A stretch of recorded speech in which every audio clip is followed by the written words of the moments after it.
Normal আইন শৃঙ্খলা ব্যাপারে আলোচনা হয়েছে, প্লাস আমাদের সীমান্তের ব্যবস্থাটা সম্বন্ধেও আমাদের আলোচনা হয়েছে, প্লাস আমাদের এই মাছ টাছ যে অনেক সময় হয়ে যাচ্ছে এই ব্যাপারে আলোচনা হয়েছে, প্লাস আমাদের যে কতগুলি লিমিটেশন রয়ে গেছে এইগুলির ব্যাপারে আলোচনা হয়েছে। যেহেতু আপনারা জানেন যে আমাদের ইসের পরে অনেক ক্ষয়ক্ষতি হয়েছে, যেগুলি আমরা এখন পর্যন্ত কিন্তু করতে পারিনি, রিপ্লেসমেন্ট করতে পারিনি। যেমন গাড়ি যেগুলি নষ্ট হয়ে গেছে আমরা এখনও রিপ্লেসমেন্ট করতে পারিনি।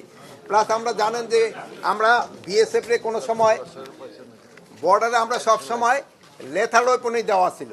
ওই যে আপনারা অনেকে জানেন বিজিবি কেন তারা সাউন্ড গ্রেনেড মারে নাই বা কেন টিয়ার শেল মারে নাই, বা এইগুলি তো বিজিবির কাছে নাই, যেহেতু বিজিবির কাছে তো সব লেথাল ওয়েপন, এই জন্য তো ওইটা তো তারা মারতে পারে নাই।